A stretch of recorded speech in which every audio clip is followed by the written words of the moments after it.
Good morning, good afternoon, good evening, wherever you are in the world. Thank you for joining me for today's SMIE Consulting Midweek Roundup. And yes, we're going to be talking to you live today about three recent international education news stories that crossed our news feeds.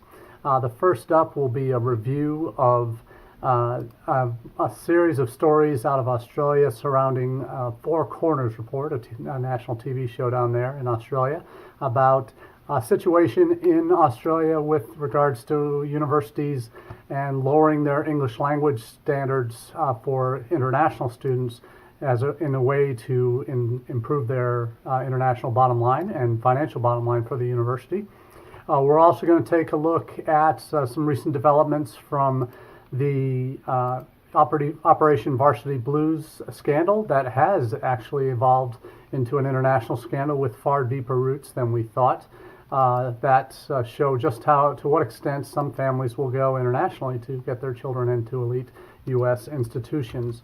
And finally, we'll wrap up with a review of recent challenges to the unlawful presence regulations that the Trump administration has been taking a look at in the last few weeks and months.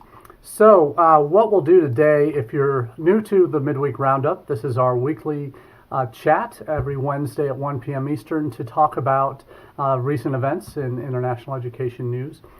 We also, in addition to the live broadcast on Facebook, we also have the recordings of all of these available videos on our YouTube channel for SMIE Consulting, as well as podcasting. So if you'd rather listen to what I have to say rather than see me say it, you're welcome to do that on as well on any of your favorite podcasting platforms, iTunes, Google Play, Podbean, Stitcher, or Spotify. You can find the recordings of all of these under the SMIE Consulting Midweek Roundup name. So we're glad you're joining us today. And as always, I want to refer you to a couple of resources that may be able to assist you in getting further connected with SMIE Consulting and what we do, social media and international ed consulting. You can see the photos for the Midweek Roundup podcast, so you'll know what to look for when you see that, as well as our website, smieconsulting.org. A number of free resources, including these recordings of these roundups, as well as the podcast and our e-newsletter. And for those who haven't subscribed yet to our SMIE Consulting e-news, I'll be posting a link to the newsletter from this week's SMIE news in the comments section. And Burl, thank you very much for joining me from California. I hope you're well, and good to see you online here. I'm posting the links to our SMIE Consulting e-newsletter called All the SMIE News Fit to Share, as well as our SMIE Consulting website. So please do feel free to check those out, subscribe to the newsletter if you're not already, and we'll get to the news. First up, we're talking about a story that emerged last week out of Australia called on a report, kind of a critical news story called Four Corners, and they entitled the series "The Cash Cows." And I've just posted the link to the first story. In this, there's a series of 3 links I'll be putting up here in a moment that cover different perspectives on this news story. But in this Four Corners report, we're seeing an institution in particular that's kind of thrown under the bus here, University of Tasmania, that in 2018 sent an email out from a staff member to prospective students, and said, as part of our last mile of efforts to encourage acceptances for July 2018, the university will be waiving the English condition in order to assist the students who are yet to meet their English conditions. Now that's a pretty dramatic statement coming from a university, and though they're in obviously a public relations nightmare right now, they're doing a lot of damage control. Universities are saying, well, we only want quality international students, quality international learning environment for our students, both domestic and international. And they're undergoing a complete top-to-bottom review of what's going on at the university. Senior administrators are overseeing what's happening in admissions these days as a result of this. So it's a very much bad news for the University of Tasmania, Their Four Corners report, one of their claims was a single university can earn hundreds of $millions in fees from international students. And that's pretty significant, obviously. It's one thing to have alternative ways for institutions to determine English proficiency for English language of non-English native speakers. So it's another thing entirely to waive English language standards just to bolster your admissions numbers. So the next story is from the Examiner in Australia that does a little bit more of a review of Tasmania's changes and what's going to be happening there. It's really interesting to see the dollar amounts that are put on there. And in this story, they're saying that international students in 1 year, I think it was 2016, in 2017, the university accumulated $86 million in Australian dollars, obviously, in revenue from international students. And in that same time, there was a 90% increase in the number of Chinese students commencing study with the university that year. And anyone who has had a significant number of Chinese students on their campus will attest that there are challenges in English language results and performance of this particular group of students. Not a broad brush stroke, but certainly there are always going to be concerns. And then by simply waiving in 2017-18, waiving that requirement for any English standards for non-native speakers, that's obviously a bridge too far for any institution. So Tasmania is probably the extreme, but when these negative reports come out, it's certainly not, in terms of the public's perception, certainly not viewed as just a single solitary institutional problem. It's then painted, all institutions are then painted with this broad brush stroke to mischaracterize all institutions' international ed efforts.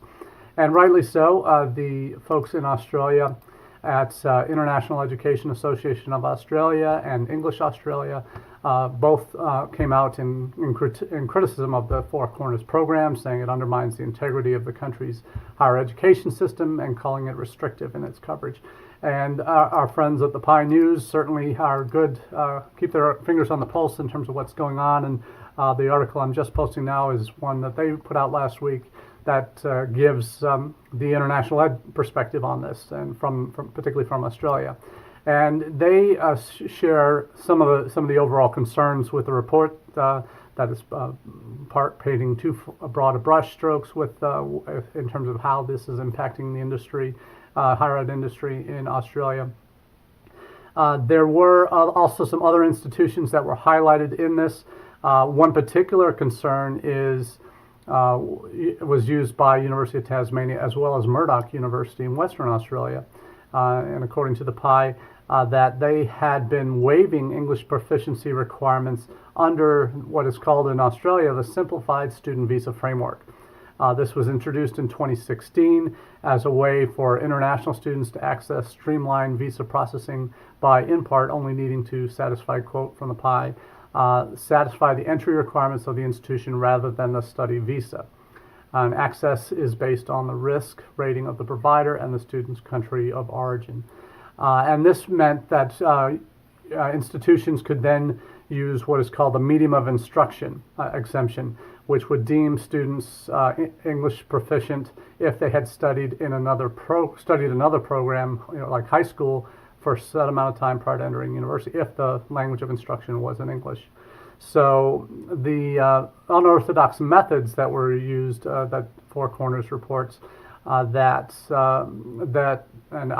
is unorthodox in terms of how maybe Australian universities practice this, that they would combine the scores of separate IELTS exams to meet their requirements and provide evidence UTAS had waived English requirements altogether to convert outstanding offers. And this is, when it says combine scores of separate IELTS exams. So what they might do is they look at the subscores from writing from one, reading, listening, and speaking, the four components of the exam, and then come up with a composite that would would meet the minimum requirements for that institution. And that's something that for American institutions we do have, we've done for decades. And when it comes to SAT or ACT, we would take their best scores, but subset of scores, best verbal, best math, to determine what their best overall score would be. So if that's unorthodox in Australia when it comes to using the English language proficiency standards, then that might be something that certainly we would have a difference of opinion with in the United States.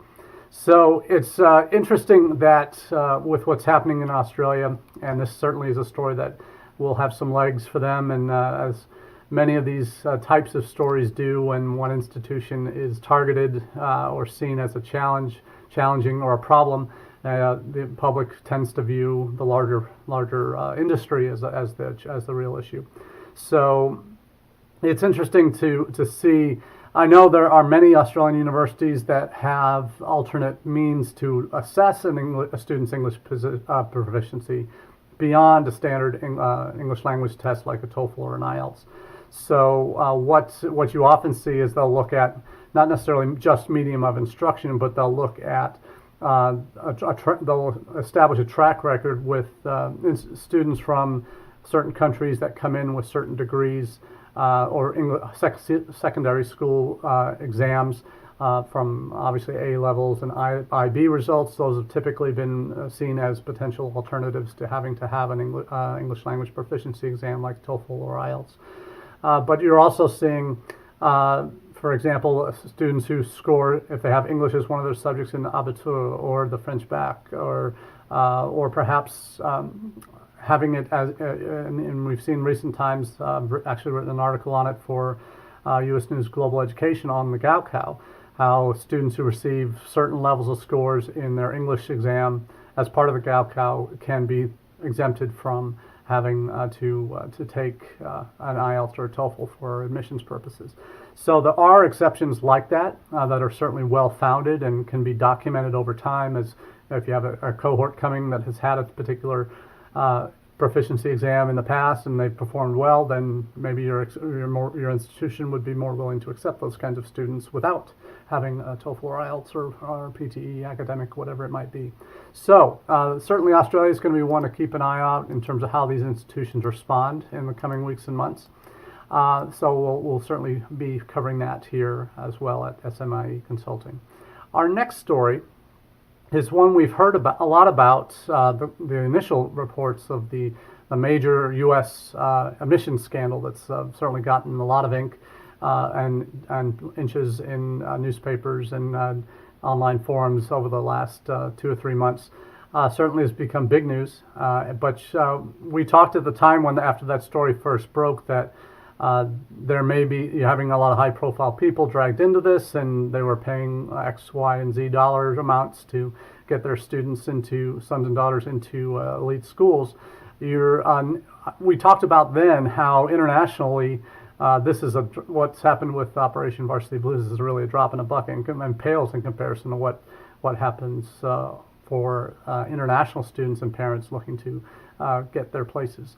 But it turns out there is an actual very real tie-in to what this gentleman, and certainly I wouldn't call him a gentleman actually, this individual singer that has been responsible for William Rick Singer is his name again, the college consultant out of California, who there are sets of Chinese parents now that are being also not indicted. Certainly they're not, their children have left their institutions they were originally admitted to.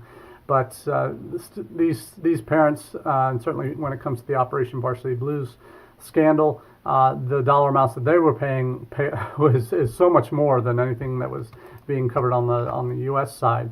And putting the link up now to a couple stories, one of which is from East China News Service, and it covers the story of this one student whose mother, it seems like the mother was the kind of the one directing the efforts here, paid $6.5 million to this, and it's the daughter that is involved here, Zhao Yushi, was admitted to Stanford as a result of this. Singer received the $6.5 million, and apparently $500,000 of that was actually paid to a coach at the university, to their sailing coach at Stanford, who has since been indicted and pled guilty to conspiracy to commit racketeering.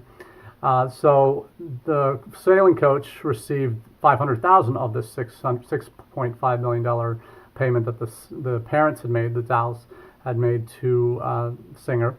And apparently Singer kept the bulk of that money for himself, $6 million or so.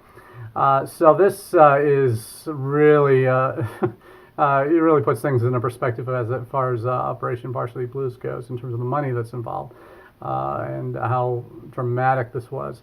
But what has happened since is the student in question, Zhao Yuxi, has moved out of her campus residence on March 30th, and 3 days before the university confirmed her expulsion. So, obviously this is a very traumatic for the family, and interestingly, and we'll talk about this a little bit more, the student has come out and said in an interview with the South China Morning Post that she said that, actually not an interview with her, but had said in an interview or in a video she had posted on Chinese social media that hard work is what got her into Stanford. And this is obviously laughable when it comes to what anyone connected with the admissions process would say and know, and certainly those involved in the criminal proceedings will testify that she got in because her mom paid $6.5 million to a college consultant who then bribed a sailing coach to get her admitted to the university as an athlete, and she never sailed a day in her life. So, but this student, apparently it's something that she, because of her father, who's a billionaire in China, that she did shot a 90-minute video in 2017 before she was, after she was admitted, and she claims she was accepted because of her hard work. She offers viewers advice in this video on how to get into prestigious American universities while admitting that her natural IQ isn't particularly high. So she wanted to tell everyone that getting into Stanford isn't just a dream. You just need to have a clear goal and work as hard as you can towards it. So the video is quite remarkable, and as it has gotten obviously quite a few hits on Weibo in China on their social media platform, major social media platform there. She was accepted to Stanford, who in 2017 admitted 4.65% of all applicants. And that's even lower than Harvard and Yale's 5.2 and 6.7% respectively. And that's compared to acceptance rates at Oxford and Cambridge of 20%. So it's quite remarkable and that this has happened. And the first story from East China News Service also includes information on another student whose parents paid $1.2 million by another Chinese family to pay to Singer again to get their daughter admitted to Yale in late 2017. And this was she was admitted to Yale under the pretext that she was a soccer star, and their former women's soccer coach at Yale has also accepted a $400,000 bribe to admit her. Guo has since been expelled from Yale, and Meredith, the soccer coach, resigned and pled guilty to federal fraud-related charges. Neither of the two Chinese families have been charged in the investigation, but certainly there have been a lot of high-profile coaches and celebrities in the United States that have been caught up in this scandal. So very sad to see it, obviously, and one that is troubling on a lot of different levels, but certainly reflects what we spoke about earlier on the SMIE Consulting Midweek Roundup about how what international families, the lengths to which international families have gone to get their children admitted to high-profile schools in the U.S. certainly puts what happened in with regard to Lori Loughlin's children and Felicity Huffman's children, and what that happened with them in a much different light. So next story, our last one for the day, and we've covered this briefly in the past on the Midweek Roundup in terms of the current administration's many attempts on a lot of different levels to impact immigration to the United States.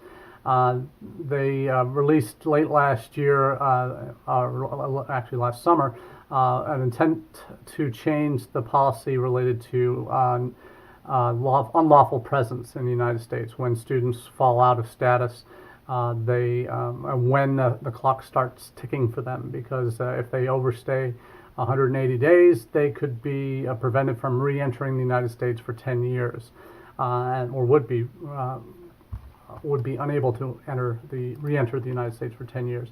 I've just posted the link to a Forbes article that has now begun to question. Obviously, many in international education were immediately up in arms about this proposed change when it first came out last year, and it was really seen as just an impossible task for students who might fall out of status for not updating their address in SEVIS within a very small window of time of 10 to 15 days after the change has been made. They have to update, after their address changes, they have to update it in SEVIS themselves within 10 to 15 days. And if that could be seen as falling out of status, and then their clock starts ticking and for 180 days. And the burden that places on international student offices is just unrealistic. So what happens with this? Stuart Anderson, who's written actually quite a few quality pieces for Forbes on this topic, on topics of international education, on immigration issues, there's a specific focus recently on looking at a visa overstay report to help justify new immigration restrictions related to unlawful presence that affects international students, temporary workers, and visitors. Their plans to move forward with it are impacting, obviously, DHS as well as State Departments if these go through.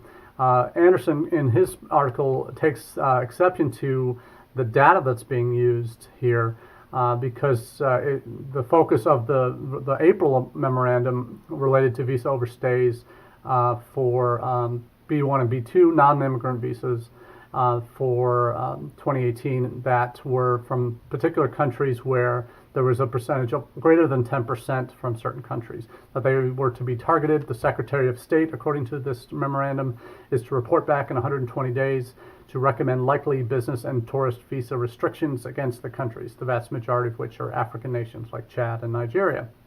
Anderson makes the point here that using the DHS numbers for visa overstays, he says there are three challenges, serious questions here. First, DHS overstay report does not represent accurate count of number or percentage of people who overstay visas in the United States. That it includes people who did not necessarily overstay their visa, but individuals who DHS simply had been unable to confirm actually departed the U.S. Anyone who's left the United States certainly knows that your immigration status is not checked when you get on a plane. You don't have to go through immigration when you leave the U.S. It's on your. There's potentially notices in your flight record, perhaps, that you're not a non-native, non-American or non-U.S. citizen or permanent resident. That would be in your record somewhere on your flight record. But again, they're counting data that can't be verified that those people are actually still in the country. The second area that is recorded here is what he calls presents a picture of false precision, because what somewhat improbably, according to the article, Anderson concludes the reports go out to the second decimal point when calculating overstay rates. In more than half of the 6.19% total overstay rates for F1 students in the 2016 DHS report, it's from suspected in-country overstays. So that means they think those students are still in the country, not actually confirmed, but they suspect that they're still in the country. Even those listed as out of country overstays, DHS only states that there's evidence indicating they're no longer physically present in the United States. So they're counting people that might have overstayed and then left. So they're counting them in the current visa overstay numbers. So, and the 2018 report apparently follows that same thinking. The third question that Anderson raises is that Trump administration has been selective in using the DHS overstay reports. Positive trends are ignored, but negative trends are cited to justify new policy. So if you've seen decreases in one area that were previously problems, then that doesn't matter if you're trying to justify a new position. So when it relates to unlawful presence. So it's really interesting the way this is all developed, and I think the international ed community, NAFSA, certainly made its case clear in terms of what the actual numbers are related to this. And the Pi News does a good job again of kind of filling in the blanks from an international ed perspective and posting a link to that story as well. So definitely, if you've been following the unlawful presence issue, I would certainly check it out. And if you haven't already read these two articles, the Pi News does a good summary of it as well. So there's a lot going on, and certainly there's been a lot of positives in the past few weeks. That there might be some changes afoot that would kind of give us some hope that things are changing, but it's not happening now. Certainly with this latest attempt to change the unlawful presence regulations. So a lot more to keep our eyes on in the weeks to come. Certainly for those of you who are going to be attending NAFSA, we're going to be doing a special live broadcast from the exhibit hall in NAFSA during NAFSA week in 2 weeks. So hopefully you can join us for that. And for those who are not going to be at NAFSA, we'll certainly miss you, and we'll certainly have a beverage for you at one of the many receptions that week.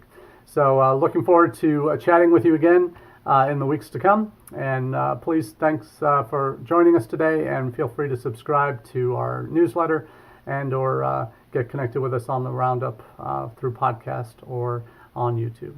Have a great day, and look forward to seeing you soon. Cheers.